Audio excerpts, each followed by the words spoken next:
जय हिंद, नमस्ते दोस्तों। आप लोगों का क्लास चल रहा है पॉलिटिकल साइंस का।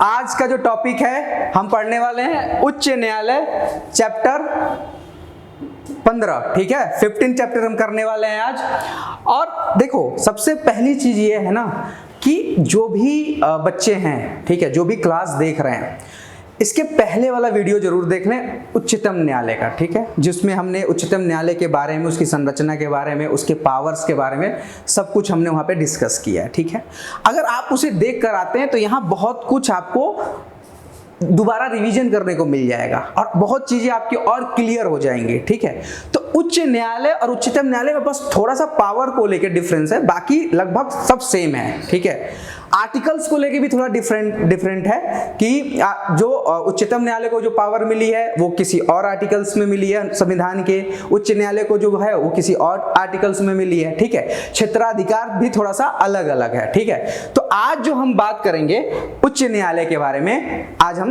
देखेंगे। ठीक है, कि उच्च न्यायालय की स्थापना कैसे होती है, ठीक है, वहां पे जजों के अपॉइंटमेंट कैसे होते हैं, जज की नियुक्ति कैसे होती है, उनको निकाला कैसे जा सकता है, इन सब चीजों के बारे में आज हम यहाँ पे समझने वाले हैं। ठीक है, तो चलिए क्लास की ओर चलते हैं। सबसे पहले आप जब भी पढ़ने बैठते हैं तो एक क्वेश्चन आपके दिमाग में जरूर हर बार करें कि भाई उच्च न्यायालय की जरूरत क्यों पड़ेगी, क्यों चाहिए उच्च न्यायालय आपको।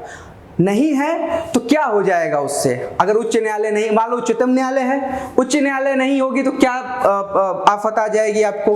और उच्च न्यायालय में, ठीक है, उच्च न्यायालय की जो व्यवस्था है वो किस आर्टिकल में, संविधान में होनी चाहिए, तो किस आर्टिकल में है, ये सारी चीजें होनी चाहिए। तो आज अभी हम आपको बता रहे हैं कि जो उच्च न्यायालय है, उच्च न्यायालय की जो स्थापना है, ठीक है, और उसके बारे में जो बताया गया है वो संविधान के आर्टिकल 214 से लेके 231 के बीच में बताया गया। 214 से स्टार्ट होता है और 231 तक के बीच में जो बताया गया है संविधान में वो उच्चतम न्यायालय के लिए बताया गया है कि उच्चतम न्यायालय कैसे फंक्शन करेगी, उसका अपॉइंटमेंट कैसे होगा, उसकी संरचना कैसी होगी। ठीक है, ये सारी चीजें बताई गई हैं। तो एक एक करके हम समझते हैं, ठीक है, कि कैसे स्थापना होती है और किस आर्टिकल में ये बताया गया है। देखो, समाज में जो है ना, समाज में जो सबसे बड़ी इंपॉर्टेंट चीज होता है वो न्याय व्यवस्था होता है। ठीक है, जैसे मान लो अगर किसी का किसी से लड़ाई हो गई या किसी ने किसी को दबाने की कोशिश की, ठीक है, तो सब कहते हैं ना कि सी इन द कोर्ट, मैं आपसे कोर्ट में मिल लूंगा, कोर्ट से मैं ले लूंगा जाके। मान लो दो भाइयों में लड़ाई चल रही, एक भाई दूसरे भाई के साथ गद्दारी कर रहा, उसकी संपत्ति नहीं दे रहा, तो कौन दिलाएगा? ये न्याय व्यवस्था समाज में कैसे आएगी? तो इसके लिए हमारे संविधान निर्माताओं ने बहुत ही अच्छे तरीके से न्यायालय का जो सिस्टम है, एकीकृत न्यायालय का जो सिस्टम है उसको बनाया और हर लेवल पर न्यायालय की स्थापना की। जैसे उच्चतम न्यायालय है, उच्चतम न्यायालय फाइनल न्यायालय है, वहां पे जो डिसीजन हो गया, जो फैसला हो गया, उसके खिलाफ आप कहीं भी अपील नहीं कर सकते। री अपील उच्चतम न्यायालय में ही कर सकते हैं, लेकिन अगर कोई आपके पास वैलिड पॉइंट होगा तो, ठीक है। लेकिन क्या जो गरीब हैं, जो मजदूर हैं, जो मिडिल क्लास है, क्या उच्चतम न्यायालय तक पहुंच पाएंगे? क्या उच्चतम न्यायालय में वकीलों की फीस जितनी होती है उसको दे पाएंगे? नहीं दे पाएंगे। तो जिला न्यायालय है, अधिकांश मामले जिला न्यायालय तक खत्म हो जाते हैं और थोड़ा बहुत जो बचता है मिडिल क्लास और गरीबों के लिए वो उच्च न्यायालय तक आते आते समाप्त हो जाता है। सुप्रीम कोर्ट में rare of the rare case जाता है कोई, ठीक है, जो बहुत ही ज्यादा सामाजिक रूप से इंपॉर्टेंट होता है वही जाता है। ठीक है, तो आज हम उच्चतम न्यायालय के इंपॉर्टेंस के बारे में, उसकी स्थापना के बारे में आज समझते हैं। ठीक है, तो सबसे पहले हम ये देखते हैं कि संविधान में किस आर्टिकल में बोला गया है कि हर राज्य में एक उच्च न्यायालय होगा। तो आर्टिकल 214 में बताया गया है कि हर राज्य में, ठीक है, एक उच्च न्यायालय होना चाहिए। ठीक है, ये समझ में आ गया। अगर आपसे क्वेश्चन पूछ देता है कि संविधान के किस आर्टिकल में ये कहा गया है कि राज्य में एक उच्च न्यायालय होगा, तो आर्टिकल 214 के हिसाब में बोला गया है। ठीक है, ये समझ में आ गया। दूसरा, अब रचना की बात कर लेते हैं कि भाई उसका रचना कैसे होगा, उसमें कौन कौन होंगे। तो इसके बारे में बोला गया है 216 में, अनुच्छेद 216 में क्या बताया गया है कि जो उच्च न्यायालय होगा उसमें एक मुख्य न्यायाधीश होंगे और अन्य न्यायाधीश होंगे।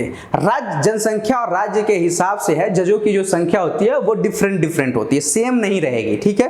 तो अलग अलग राज्य के लिए अलग अलग हैं, ठीक है। तो यहाँ पे एक तो मुख्य न्यायाधीश होंगे ही होंगे, जहां उच्च न्यायालय होगा वहां एक मुख्य न्यायाधीश होंगे और बाकी अन्य न्यायाधीश अपॉइंट किए जाएंगे। अब नियुक्ति के बारे में देख लें कि भाई नियुक्ति कैसे होगी और किस आर्टिकल में बताया गया है। तो संविधान के अनुच्छेद 217 में कहा गया है कि जो उच्च न्यायालय है उसके जो मुख्य न्यायाधीश होंगे उनकी नियुक्ति कैसे होगी। उच्चतम न्यायालय में तो आपने समझ लिया, अगर वीडियो देखा होगा कि कॉलेजियम के थ्रू सिफारिश जाता है गवर्नमेंट को, और गवर्नमेंट जो है राष्ट्रपति को भेजती है, राष्ट्रपति को उसे अपॉइंट करना पड़ता है। जो कॉलेजियम ने अगर दे दिया है जिसका नाम, उसको ही अपॉइंट करना पड़ता है, सरकार का इसमें बहुत ज्यादा रोल नहीं होता है। अब उच्च न्यायालय में क्या होता है, पहला चीज कि राष्ट्रपति अपॉइंट करेगा, राष्ट्रपति नियुक्त करेगा, ठीक है, ये तो पक्का है। दूसरा, राष्ट्रपति सलाह भी लेगा, किससे लेगा, राज्यपाल से लेगा। CJI chief justice of India, जो मुख्य न्यायाधीश हैं उच्चतम न्यायालय के, उनसे भी राय लेगा, परामर्श करेगा राष्ट्रपति। और उच्च न्यायालय के जो वर्तमान मुख्य न्यायाधीश होंगे उनसे भी राय लेगा। अब देखो इसमें कितने लोग मिलकर राय दे रहे हैं राष्ट्रपति को, ठीक है। तो ये जो राष्ट्रपति को राय देंगे उसी के हिसाब से उच्च न्यायालय में न्यायाधीशों की नियुक्ति होगी या मुख्य न्यायाधीश की नियुक्ति होगी, ठीक है। तो यहाँ पे चार लोग हैं, चार लोग कर रहे हैं, राष्ट्रपति, राज्यपाल, चीफ जस्टिस ऑफ इंडिया और उच्च न्यायालय के वर्तमान मुख्य न्यायाधीश। कहां पे बताया गया है, आर्टिकल 217 में बताया गया। वहां पे क्या लिखा गया है कि राष्ट्रपति जो है राज्यपाल के सलाह से क्या करेगा, न्यायाधीशों की नियुक्ति करेगा। लेकिन ये जो है ये एडिशनल है इसमें, ठीक है, समझ में आ गया। अब शपथ की बात कर लें, मान लो जो भी नियुक्त होगा न्यायाधीश, ठीक है, तो भाई उसको शपथ लेनी पड़ेगी, कसम खानी पड़ेगी। भाई शादी करने जाते हो तो वहां भी कसम खानी पड़ती है ना, हाँ, जो पंडित जी होते हैं वो मंत्र बोलते हैं, फिर शपथ दिलाते हैं, 7 वचन देने पड़ते हैं। तो ऐसे यहाँ भी वचन शपथ लेने पड़ते हैं कि क्या शपथ, उसके शपथ के बारे में कहाँ लिखा गया है, अनुच्छेद 219 में लिखा गया है, ठीक है। 219 में क्या बताया गया है कि राज्यपाल जो है सभी न्यायाधीशों को क्या दिलाएगा, शपथ दिलाएगा कि वो अपने पद पे जो बैठे रहेंगे, पद पे रहेंगे, तो वो अपने पद की गरिमा की, उसकी मान मर्यादा की, ठीक है, उसकी सत्य निष्ठा के पूरी ईमानदारी के साथ पालन करेंगे और पूरी जिम्मेदारी के साथ उसके कार्यों का निर्वहन करेंगे, ठीक है। तो ये शपथ दिलाने का काम किसका होता है, राज्यपाल का होता है। सभी न्यायाधीशों को शपथ दिलाते हैं राज्यपाल, ठीक है। दूसरा, उच्चतम न्यायालय में ऐसा नहीं, उच्चतम न्यायालय में मुख्य न्यायाधीश को शपथ दिला दिए राष्ट्रपति। अब जो मुख्य न्यायाधीश हैं वो बाकी को शपथ दिलाते हैं, ठीक है। बाकी कोई जज अगर नियुक्त होकर आता है तो उसको मुख्य न्यायाधीश शपथ दिलाते हैं, मुख्य न्यायाधीश को राष्ट्रपति शपथ दिलाते हैं। लेकिन यहाँ पे राज्यपाल सभी न्यायाधीशों को क्या दिलाएंगे, शपथ दिलाएंगे। ये थोड़ा सा अंतर आप समझ में आ गया। तो यहाँ पे आप समझ गए। स्थापना के बारे में अगर बात करें तो 214 में बोला गया है, ठीक है। रचना के बारे में बात करें तो 216 में बोला गया है। नियुक्ति के बारे में बात करें तो 217 में, और शपथ के बारे में बात करें तो 219 में बात किया गया है। नियुक्ति के बारे में मैंने समझा दिया, ठीक है। अब हम देखते हैं कि उच्च न्यायालय का गठन कैसे होता है। गठन का ही चल रहा अभी। अब इसमें किसी को भी नियुक्त करने, जैसे मान लो आप कंपटीशन का एग्जाम देते हो या एसएससी का एग्जाम देने जाते हो, तो एक क्वालिफिकेशन का होता है ना दायरा कि भाई आप कितने पढ़े लिखे होने चाहिए, आपका ग्रेजुएशन होना चाहिए, ठीक है, फिर आप कंपटीशन एग्जाम में बैठ सकते हैं, आपकी उम्र कितनी होनी चाहिए, ये सारी चीज़ें होती हैं। इसी तरह से इसमें भी है, ठीक है। अभी देखो कितना बवाल चल रहा है एसएससी को लेके, ठीक है, और एसएससी में कितनी सारी धांधली हो रही हैं और उस धांधली के खिलाफ कितना प्रोटेस्ट चल रहा है। और ये सारे प्रोटेस्ट होने के बाद फिर ये उच्च न्यायालय या उच्चतम न्यायालय में मामला जाएगा, फिर वहीं से फैसला होगा, समझ रहे हो? तो ये कितना इंपॉर्टेंस। और उच्च न्यायालय चाहे उच्चतम न्यायालय ने जो फैसला दे दिया उसको सरकार उसको मानने के लिए बाध्य होगी। ठीक है, तो उच्च न्यायालय में जो न्यायाधीश होंगे उनकी योग्यता क्या है? पहला तो सब में आंख बंद करके बोल दो, भारत का नागरिक होना चाहिए, जिला या निम्न स्तर पर कम से कम 10 वर्षों तक, ठीक है, न्यायाधीश के पद, जैसे जिला जज होना चाहिए, जो जिला जज होते हैं उस पद पे होना चाहिए कितने वर्ष तक? 10 वर्षों तक होना चाहिए। ठीक है, और किसी भी न्यायालय में कम से कम 10 वर्षों तक, उच्च न्यायालय चाहे उच्चतम न्यायालय में क्या होना चाहिए? एडवोकेट के रूप में प्रैक्टिस करता हो व्यक्ति। ठीक है, कि एडवोकेट हो, प्रैक्टिस करता हो, ठीक है, वकील के रूप में काम करता हो, कितने साल तक? 10 साल तक। या तो 10 साल तक वो वकील के रूप में प्रैक्टिस किया हो, या 10 वर्ष तक वो किसी न्यायालय में, जिला न्यायालय में न्यायाधीश हो। तभी तो कानून का भाई विशेषज्ञ होगा, कानून का जानकार होगा। जब 10 साल का अनुभव होगा तभी तो सारे कानून के बारे में, उसकी बारीकियों के बारे में समझ पाएगा जज, तभी तो न्याय कर पाएगा। एक्सपीरियंस भी तो मायने रखता है ना। ठीक है, तो ये बेसिक चीज है। या राष्ट्रपति जो है किसी को बहुत मतलब कानून का बहुत ज्ञाता मानते हो, हालांकि ऐसा अभी तक कोई अपॉइंट हुआ नहीं है, इन्हीं दो में से कोई एक अपॉइंट हो जाता है। ठीक है, अगला है कार्यकाल के बारे में बात कर लें। तो कार्यकाल के बारे में बताया गया है 217 में कि भाई वो कितने साल तक अपने पद पे रहेंगे। ऐसा थोड़ी ना कि जीवन भर रहेंगे, तो कितने साल तक अपने पद पे रहेंगे। तो उच्च न्यायालय के जो न्यायाधीश होंगे वो 62 वर्ष तक अपने पद पर रह सकते हैं, लेकिन उच्चतम न्यायालय में 65 वर्ष तक। देखो ये अंतर आ गया, 3 वर्ष ज्यादा दे दिया उच्चतम न्यायालय में। उच्चतम न्यायालय के जो न्यायाधीश होंगे वो 65 वर्ष तक हो सकते हैं, लेकिन यहां पे क्या है? 62 वर्ष तक। ठीक है, अच्छा, 62 वर्ष की आयु पूर्ण होने से पहले वो राष्ट्रपति को क्या दे सकता है? त्याग पत्र दे सकता है। भाई उसको नहीं काम करना है, मन नहीं कर रहा करने का, ठीक है, उम्र हो गई है, ठीक है, अब जीवन में एंजॉय करना चाह रहे हैं तो त्याग पत्र देंगे राष्ट्रपति को और अपना एंजॉय करेंगे। राष्ट्रपति उसको स्वीकार कर लिया तो ठीक है। तीसरा है, अच्छा, उसका वेतन कितना होगा? भाई कोई काम करेगा तो उसको तनख्वाह भी चाहिए ना, ऐसे तो काम करेगा नहीं। तो जो मुख्य न्यायाधीश है उच्चतम न्यायालय का, आप लोग जब बनोगे मुख्य न्यायाधीश उच्चतम न्यायालय का, तो आपको मिलेगा 2,50,000 वर्तमान अभी जो चल रहा है। और जो अन्य न्यायाधीश होते हैं उनको 2,25,000 मिलता है। बाकी सुख सुविधाएं मिलती हैं, जैसे भत्ता है, गाड़ी है, सरकारी आवास है, आने जाने का है, टोल फ्री होता है, उनको टोल नहीं देना पड़ता है। पूरे भारत में कहीं से भी गाड़ी से जाएंगे, बस कार्ड दिखाएंगे, टोल पे जाके देखो भाई टोल प्लाजा, न्यायाधीश है हम उच्चतम न्यायालय के, टोल प्लाजा जाएगा, भाई जाओ यार सरकार जाओ। ठीक है, तो इतना पावर होता है ये, और आगे भी देखोगे कि और क्या क्या पावर होता है। ठीक है, तो ये आप समझ गए। और जो इसका वेतन होता है उसका निर्धारण कौन करता है? संसद करता है। संसद कानून बना के उस पर कर सकता है। ठीक है, कि कितना ज्यादा होना, कम नहीं कर सकता। उच्च न्यायालय में जितने न्यायाधीश हैं जब तक अपने पद पर हैं उनके वेतन को, उनकी सुविधाओं को आप कम नहीं कर सकते। ठीक है, बढ़ा सकते हो, घटा नहीं सकते। ये सुरक्षा मिला हुआ है हमारे संविधान की तरफ से न्यायाधीशों को, ताकि किसी प्रकार का उन पर पॉलिटिकल प्रेशर न बन पाए। ठीक है, देखो कितने अच्छे से हमारे संविधान निर्माता भी जानते थे कि ये पॉलिटिकल प्रेशर बना सकते हैं, तो इसलिए इतना बारीकी से हमारे संविधान में चीजों को रखे गए हैं कि पॉलिटिकल प्रेशर, अगर पॉलिटिकल प्रेशर बनेगा तो न्याय ही नहीं मिल पाएगा। कोई विधायक का लड़का अगर फंस जाएगा तो न्यायाधीश कैसे देंगे? कहेगा भाई तुम्हारा वेतन में हम कम करवा देंगे, सांसद का लड़का हो तो समझ रहे कितना संतुलित तरीके से चीजों को बनाया गया है।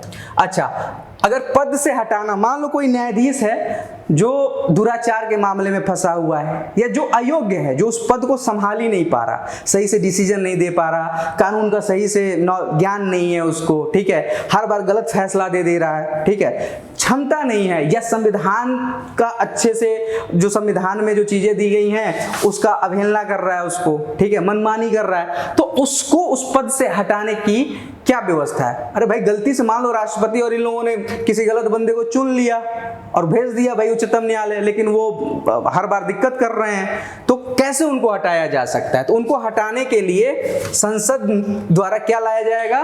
महाभियोग लाए। संसद ही हटा सकती है। संसद क्या लाएगी? महाभियोग लाएगी।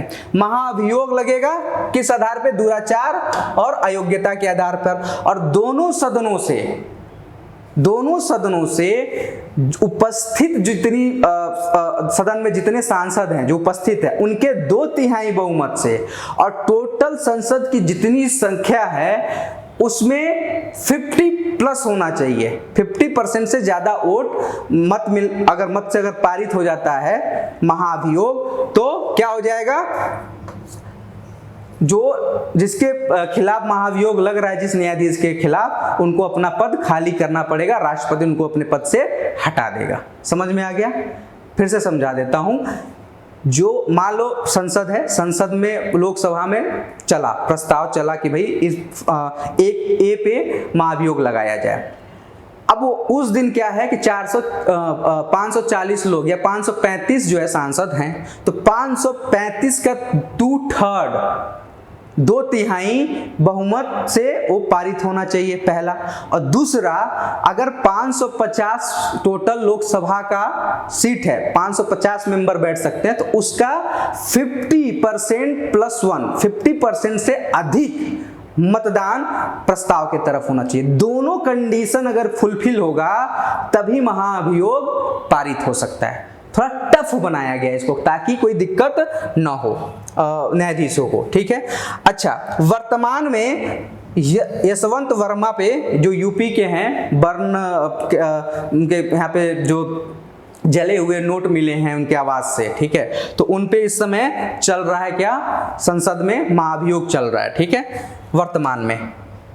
मैंने बोला ना कि वो अपने पद का, भाई यही तो दुराचार है कि भाई उनके यहाँ से कैश इतना कहाँ से मिल गया जब उनकी सैलरी इतनी नहीं है, तो इतने सारे नोट जले कैसे मिल गए, ठीक है। तो इसलिए वहां पे उन पे महाभियोग चल रहा है। अब अगला देख लेते हैं कि उच्च न्यायालय के जो क्षेत्राधिकार कौन कौन से हैं, ठीक है, क्या क्या पावर हैं उसके, ठीक है, उसके बारे में देख लेते हैं। तो इसको 3 भाग में बांटकर हम देख सकते हैं। पहला क्या है, पहला प्रारंभिक क्षेत्राधिकार। प्रारंभिक क्षेत्राधिकार से आपको समझ में आ रहा है कि जो ऐसा केस, ऐसा कोई मामला जो सीधे कहाँ चला जाए, उच्च न्यायालय में सीधे दायर कर दो।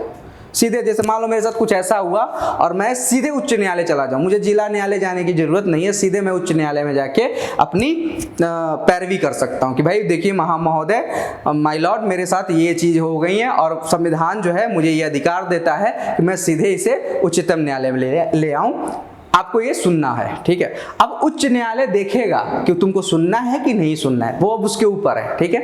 तो प्रारंभिक क्षेत्राधिकार में ये चीजें आ जाएंगे, अभी डिस्कस करेंगे उसके बारे में। अपीली क्षेत्राधिकार, जैसे मान लो जिला न्यायालय से आपको नहीं मिला, ठीक है, जिला न्यायालय में गए, जिला न्यायालय से आपको राहत नहीं मिली, वहां पे थोड़ा सा मामला गड़बड़ सरबड़ हो गया, ठीक है, वहां पे जैसे मान लो पावरफुल या प्रभुत्वशाली लोग निकले और जिला न्यायालय से आपको उतनी चीजें अच्छी नहीं मिल पा रही हैं, तो आप सीधे उच्च न्यायालय में अपील कर सकते हैं उस फैसले के खिलाफ। उसके बाद अन्य अधिकार में और कई सारे अधिकार हैं, इसके बारे में हम एक एक करके समझ लेते हैं। सबसे पहले हम देख लेते हैं प्रारंभिक क्षेत्राधिकार। प्रारंभिक क्षेत्राधिकार के बारे में किसमें बताया गया है, 226 में। ये नोट डाउन करते रहो बच्चों, ठीक है, मेरी क्लास थोड़ी बड़ी हो जाती है मुझे पता है, लेकिन नोट डाउन करो, ठीक है। अगर एक बार देख लिए समय देके तो आपका लगभग पूरा आगे भी आपके काम आएगा। ऐसा नहीं है कि सिर्फ आपको आगे चल के आप कंपटीशन की तैयारी करेंगे, ग्रेजुएशन करेंगे, इस सब में भी आपको ये काम आएगा, ठीक है। तो 226 में बताया गया है प्रारंभिक क्षेत्राधिकार के बारे में, इनिशियल ज्यूरिडिक्शन के बारे में। इसमें सबसे पहले क्या आता है कि अगर संसद और विधानमंडल कोई ऐसा कानून बनाते हैं, ठीक है, या ऐसा संविधान संशोधन कर देते हैं जिससे क्या होता है, हम संविधान के खिलाफ होता है, ऐसा कोई भी कानून जो संविधान के बेसिक स्ट्रक्चर के खिलाफ है, संविधान की मूल अंतरात्मा के खिलाफ है, तो उसको सीधे आप उच्च न्यायालय में जा सकते हैं। उच्च न्यायालय में कोई भी वकील जाकर या आम कोई भी, जैसे मैं, आप, कोई भी जाकर ये कह सकता है कि ये जो विधानसभा ने ये जो कानून बनाया है ये संविधान के इस आर्टिकल के खिलाफ है, जो कि हमारे संविधान की आत्मा है, जो कि हमारे संविधान का बेसिक स्ट्रक्चर है, इसके साथ आप छेड़छाड़ नहीं कर सकते। तो इस तरह का कोई भी कानून अगर बनाता है संसद या विधानसभा तो आप सीधे यहाँ पे जा सकते हैं उच्च न्यायालय, ठीक है, और सीधे उच्च न्यायालय से सुनेगा। दूसरा, अगर मौलिक अधिकार से संबंधित, फंडामेंटल राइट्स से संबंधित कोई मामला है, मान लीजिए आपके फंडामेंटल राइट्स को किसी ने वायलेट किया, चाहे वो राज्य किया हो, चाहे राज्य के अधिकारी किए हो, चाहे सरकार किया हो, चाहे कोई व्यक्ति किया हो, कोई भी किया हो, अगर वो आपके मौलिक अधिकार से संबंधित है तो आर्टिकल 226 के तहत आप सीधे उच्च न्यायालय जा सकते हैं। और उच्च न्यायालय में क्या रीट्स डालेंगे, जो आर्टिकल 32 में हमने पढ़ा था मूल अधिकार में, जो संवैधानिक उपचारों का अधिकार है, आप वो जाकर देख लीजिएगा। वही रीट्स यहां पे दिया गया है, किसको, उच्च न्यायालय को देने के लिए। क्या, जैसे अधिकार परीक्षा हो गया, बंदी प्रत्यक्षीकरण हो गया, उत्प्रेषण हो गया, प्रतिषेध हो गया, ठीक है, ये सारे रिट्स उच्च न्यायालय भी जारी कर सकता है। कब, जब आपके मौलिक अधिकार से संबंधित कोई मामला हो, उसके साथ कोई दिक्कत हो तो, ठीक है। तो ये दो सीधा आप यहां पे जा सकते हैं। अगला देख लेते हैं अपीलीय अधिकार के बारे में हम देख लेते हैं। अपीलीय अधिकार में जो अधीनस्थ न्यायालय, अधीनस्थ न्यायालय के क्या मतलब होता है, जो उच्च न्यायालय के अधीन कार्य करने वाले हैं। अब उच्च न्यायालय के अधीन कार्य करने वाले न्यायालय कौन है, उच्चतम न्यायालय तो नहीं होगा, ठीक है, उसके अधीन कौन काम करेंगे, जो जिला न्यायालय होंगे, सेशन कोर्ट होंगे, ठीक है। अब जैसे उत्तर प्रदेश है, उत्तर प्रदेश का जो उच्च न्यायालय है वो कहाँ, इलाहाबाद है, ठीक है, जो पीठ है वो लखनऊ है। तो अब उत्तर प्रदेश में जितना जिला न्यायालय है वो सब के सब जो भी फैसला देंगे, जो भी वर्डिक्ट सुनाएंगे, जो भी आपको आदेश पारित करेंगे, अगर उससे आप संतुष्ट नहीं हैं तो वो आपको मौका देते हैं कि भाई ठीक है, अगर ये हमने फैसला दिया, अगर आप इससे संतुष्ट नहीं है तो आप अपील कर सकते हैं। कहाँ, उच्च न्यायालय में, चाहे उच्चतम न्यायालय में। आप उच्च न्यायालय में जाएंगे, अपील करेंगे उनके निर्णय के विरुद्ध, तो ये अपीलीय हो गया, ठीक है। दूसरा, दीवानी या अब किस तरह के अपील होते हैं, दीवानी या नागरिक मामला। दीवानी का मतलब या नागरिक मामला का मतलब ये होता है कि जिसमें आपको सजा नहीं दी जा सकती, जेल की सजा नहीं हो सकती, उसमें आपको शारीरिक दंड नहीं दिया जा सकता, ऐसे मामले को हम दीवानी या नागरिक मामला कहते हैं। उसमें क्या आएगा, संपत्ति का कोई विवाद हो, ठीक है, कॉन्ट्रैक्ट का कोई विवाद हो, अनुबंध का कोई विवाद हो। जैसे आप चेक अगर जारी करते हैं किसी को, तो चेक भी एक तरह का क्या है, कॉन्ट्रैक्ट है। आप ये बता रहे हैं कि ये कॉन्ट्रैक्ट है, मैं आपको ये चेक दे रहा हूं और इतना आपको पेमेंट करेंगे। अगर वो बाउंस हो जाता है तो आपने कॉन्ट्रैक्ट का वायलेशन किया है और उसके आधार पर आप पर केस दर्ज हो जाएगा।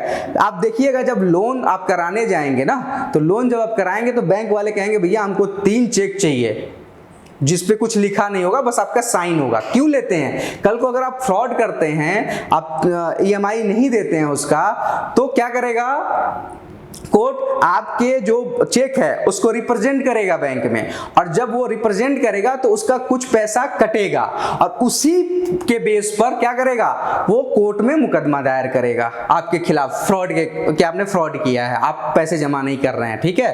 तो आप सोचो वो भी कॉन्ट्रैक्ट है। इस तरह का मामला क्या हो गया, सिविल मामला हो गया। तो अनुबंध का मामला है, तलाक का मामला है, मानहानि का, मान लीजिए किसी ने आपको गाली दे दिया या आपको चिढ़ा दिया जिससे आपके समाज में प्रतिष्ठा कम हो गई, तो इस तरह के मामले क्या होंगे, मानहानि। इसमें जुर्माना लगाया जाता है, आपको जेल नहीं भेजा जाएगा, जुर्माना लगाया जाएगा। अगर उस जुर्माने को नहीं देते हैं तब आप कोर्ट आपको जेल भेज सकता है, ठीक है, वो जो भी कानून में हो उसके हिसाब से। उत्तराधिकार का विवाद है, तो ये सारे क्या आ जाएंगे, नागरिक मामले। अब दंडात्मक या फौजदारी मामले, वो मामले जिसमें आपको शारीरिक दंड दिया जा सकता है, आपको जेल भेजा जा सकता है, उसका जो भी आपने जिस कानून का भी अवहेलना किया है, जिस कानून को भी आपने तोड़ा है, उसके अगर उसमें जितने साल की सजा दी गई होगी ना, उसके हिसाब से आपको दिया जा सकता है। तो इसमें क्या क्या आता है, चोरी, हत्या, बलात्कार, मारपीट, धोखाधड़ी, ये सारे क्या हैं, दंडात्मक हैं। इसमें आपको सजा मिल जाएगी जो भी हमारे कानून में दिया गया हो, ठीक है। अब राजस्व मामला, ये किसमें राजस्व मामला आ जाता है, जिसमें कर है, जमीन है, भूमि विवाद है, ये सारे राजस्व मामले। मान लो कि ए है और बी है, ठीक है। ए का जो है कोई जमीन है और उस जमीन पे रेलवे लाइन जा रही है, और रेलवे लाइन निकाल रहे हैं लेकिन इनको पैसा नहीं मिल रहा है, इनको मुआवजा नहीं मिल रहा है को, ठीक है। तो ऐसे सिचुएशन में क्या करेगा, वो सीधे उच्च न्यायालय जा सकता है कि देखिए महोदय, मेरा जमीन भी जा रहा है, खेती वाली जमीन थी, रेलवे लाइन बिछा रहे हैं या सड़क निकाल रहे हैं, हमको मुआवजा भी नहीं मिला। या कई बार आप सुने होंगे कि कोई व्यक्ति है, उसका जमीन है, ठीक है, और वो जिंदा है लेकिन उसको क्या कर दिया, उसके जमीन को किसी और के नाम पे चढ़ा दिया, ठीक है, या प्रति घोषित कर दिया, ठीक है, या सरकारी दिखा दिया, तो वो ऐसा व्यक्ति भी सीधे उच्च न्यायालय में जा सकता है, ठीक है। तो ये सारे मामले राजस्व मामले आ जाते हैं, ठीक है। या किसी ने अपना टैक्स दे दिया है, जमीन का टैक्स भी होता है, ठीक है, ये सारे टैक्स दिए हैं, उसके बाद भी उसके साथ दिक्कत कर रहे हैं ये लोग। तो ऐसे कोई भी मामले जो कर से जुड़ा हो, जमीन से जुड़ा हो और भूमि विवाद से हो, तो वो राजस्व का मामला होता है, मतलब सरकार से सीधे जुड़ा हो तो ये सारे राजस्व के मामले आएंगे और ये सीधे उच्च न्यायालय में जा सकते हैं, ठीक है। अगला देख लेते हैं अन्य अधिकार में। अन्य अधिकार में सबसे पहले क्या आएगा कि मूल अधिकारों का संरक्षण करेगा आर्टिकल 226 के तहत, ठीक है। मूल अधिकार का संरक्षण कैसे करेगा बता दिया हूं मैं, रीट जारी कर देगा। कोई भी अगर मूल अधिकार का आपका हनन करता है तो आप सीधे उच्च न्यायालय जा सकते हैं 226 संविधान का जो अनुच्छेद 226 है उसके तहत, ठीक है। वहां पे जाएंगे, वो आपको वहां से राहत मिलेगी क्योंकि उच्च न्यायालय रीट जारी करके आपके अधिकारों का संरक्षण करेगा। दूसरा, संविधान का संरक्षण न्यायिक पुनर्वलोकन की शक्ति है इसके पास, क्योंकि न्यायिक पुनर्वलोकन की शक्ति अगर नहीं रहेगी तो कोई, जैसे विधानसभा है चाहे संसद है, कोई कानून बना रहा तो कैसे पता चलेगा कि ये कानून संविधान के खिलाफ है। तो ऐसे में जो भी कानून बनता है, जो भी संसद चाहे विधानसभा जो भी कानून बनाती है, उस कानून का वो क्या करता है, अवलोकन करता है, रिव्यू करता है कि क्या ये संविधान के किसी बेसिक जो हमारा मूल ढांचा है उसके खिलाफ तो नहीं है। तो ये इसी के जरिए वो संविधान का संरक्षण करता है, ठीक है। परामर्श संबंधी, अगर राज्यपाल किसी तरह का कोई परामर्श मांगता है, कानून मान लो कोई कानून गया है, विधानसभा ने पारित करके भेज दिया है, ठीक है, किसके पास, राज्यपाल। अब राज्यपाल को उस पर साइन करना है, लेकिन उससे पहले वो चाह रहा है कि मैं ये समझ लूं कि ये किस तरह का कानून है, और उसके लिए वो उच्चतम न्यायालय से सलाह मांगता है। तो उच्चतम न्यायालय उसे सलाह देगा, तो एक तरह से परामर्श का भी काम कर रहा है ये, तो परामर्श देगा। लेकिन राज्यपाल उसे मानेगा कि नहीं मानेगा वो राज्यपाल के ऊपर है, ठीक है। निर्णय पर पुनर्विचार, मान लो कोई उच्च न्यायालय है, उसने निर्णय दे दिया है, लेकिन हम चाह रहे हैं कि नहीं, एक बार और उस फैसले पर विचार किया जाए, ठीक है। हमने पिटीशन डाला कि महोदय आपने जो निर्णय दिया है इस पे थोड़ा सा एक बार और गौर कर लिया जाए। तो न्यायालय को अगर लगेगा कि हाँ ठीक है, कुछ बिंदुओं पे हमने विचार नहीं किया, आपको बिंदु देने पड़ेंगे, सर इस पे बात भी नहीं हो पाई, इस पे बात नहीं हो पाई सही से, तो अगर उसको लगेगा कि हाँ ठीक है इस पे बात नहीं हुई, इस पे बात होनी चाहिए, नहीं तो इसके साथ अन्याय हो जाएगा, तो उच्च न्यायालय उस पर दोबारा से उस केस को खोलकर विचार कर सकता है, ठीक है। उस केस को रीओपन कर सकता है और उस पर विचार कर सकता है, और वो अगर जरूरत पड़ी तो फैसला भी बदल सकता है, ठीक है। आगे देख लेते हैं।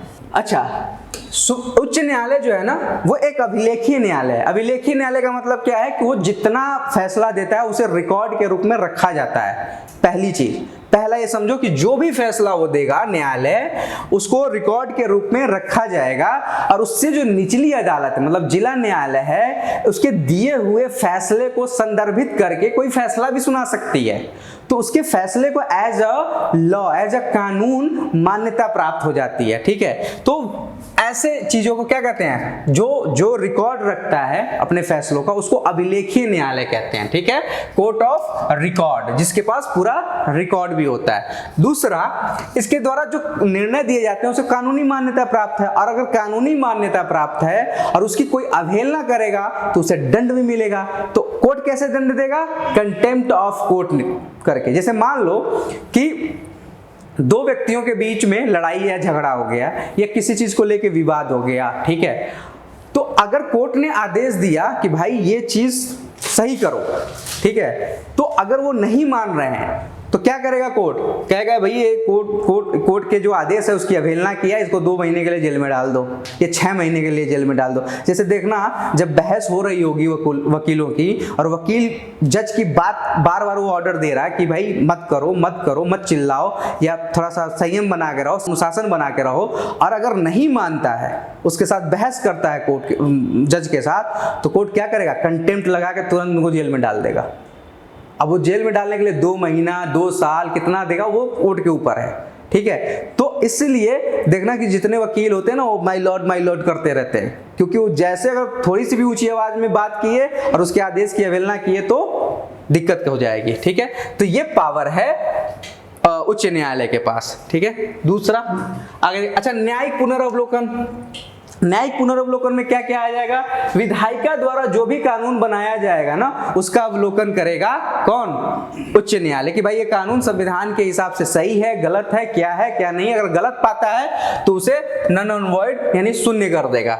दूसरा, इसी के जरिए संविधान का संरक्षण होता है, ठीक है। कोई भी ऐसा कानून जो है उच्च न्यायालय नहीं बनने देगा जो संविधान के खिलाफ हो, संविधान की मूल ढांचा के खिलाफ हो, बेसिक स्ट्रक्चर के खिलाफ हो। बेसिक स्ट्रक्चर क्या है, जैसे सेपरेशन ऑफ पावर है, ठीक है, जैसे मूल अधिकार है, ये सब क्या है, ये बेसिक स्ट्रक्चर है।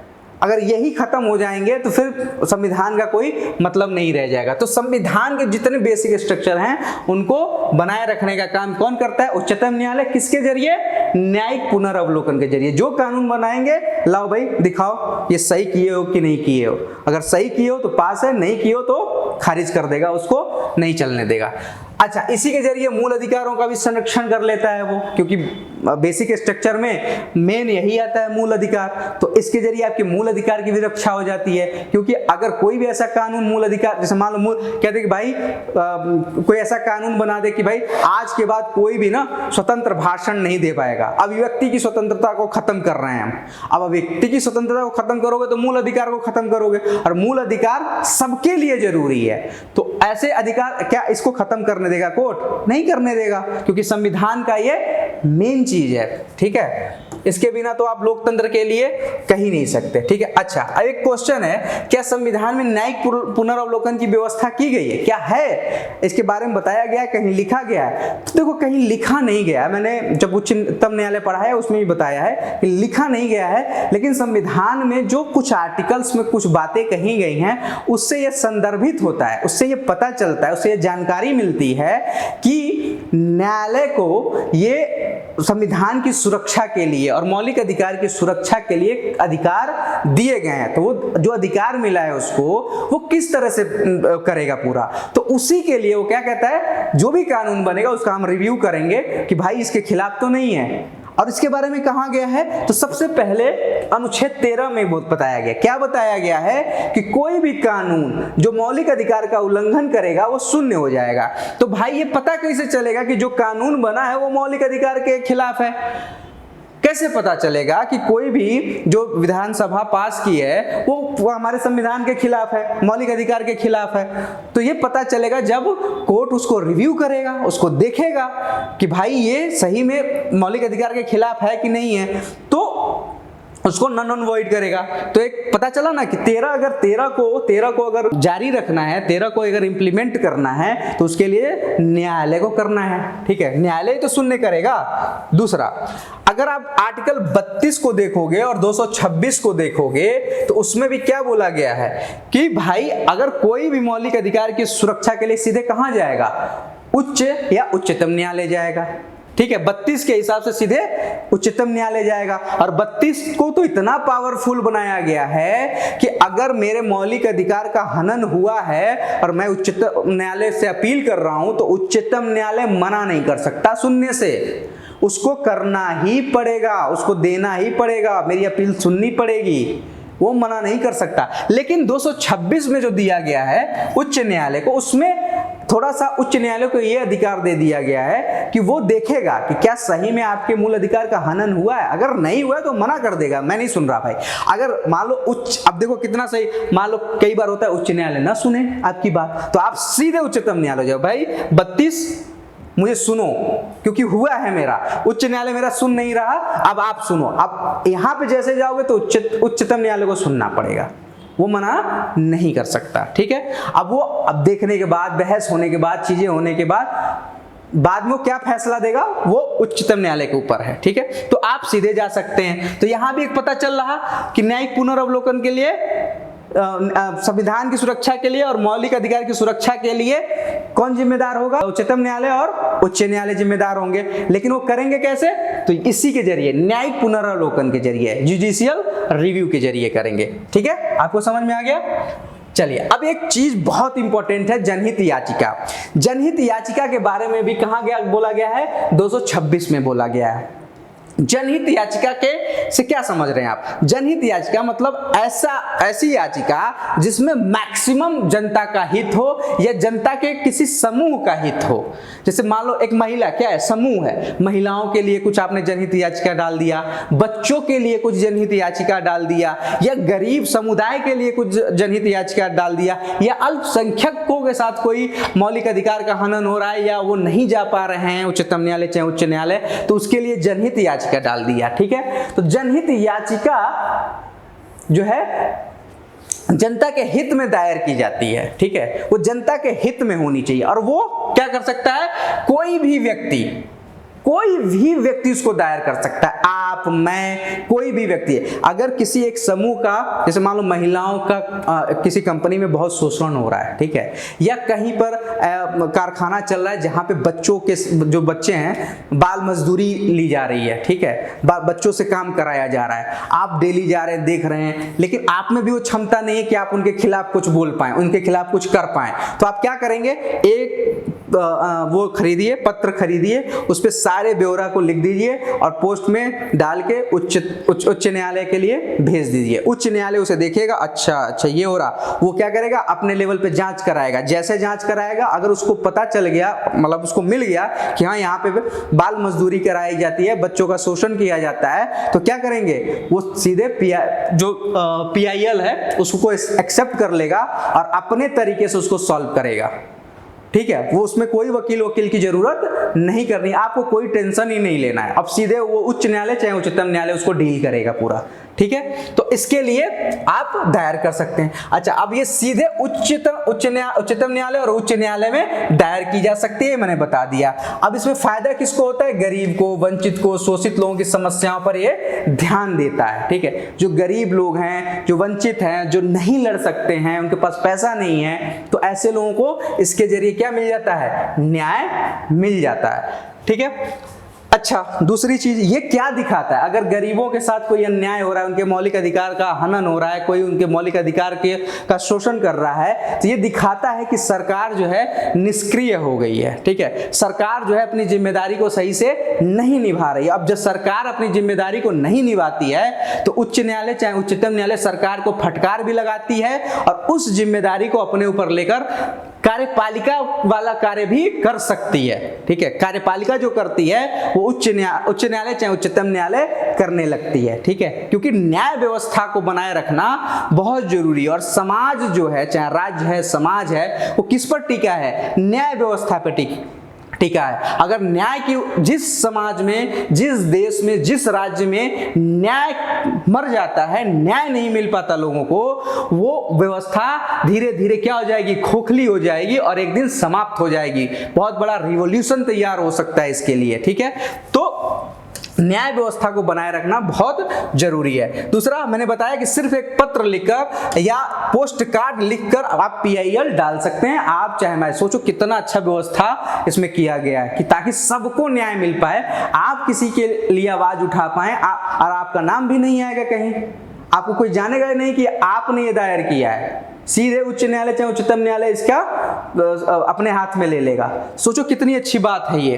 दायरकर्ता का मकसद जनहित होना चाहिए। ऐसा नहीं कि आप स्वार्थवश किसी से जलन रख रहे हो और उसको PIL डाल दिए उसके खिलाफ, ऐसा नहीं होना चाहिए। क्या होना चाहिए? जनहित में होना चाहिए, बल्कि आपके निजी स्वार्थ के लिए ये नहीं होना चाहिए, ठीक है। अच्छा, कुछ जनहित जो याचिकाएं हैं जिस पर सुप्रीम कोर्ट ने और उच्च न्यायालय में भी काम किया है, वो है पर्यावरण प्रदूषण है, बाल मजदूरी है, जेलों में अमानवीय बर्ताव है, ठीक है, भ्रष्टाचार और घोटाले, कई सारी चीजों पर तो पीआईएल के, जैसे भ्रष्टाचार और घोटाला कई सारे तो पीआईएल डाल के खुलासा हुआ है। पर्यावरण प्रदूषण के बारे में जैसे गंगा है, यमुना है, ताजमहल है, ठीक है, इन सब पे पीआईएल डालकर वहां के प्रदूषण को कम करने के लिए बोला गया, ठीक है, ये पीआईएल के थ्रू हुआ।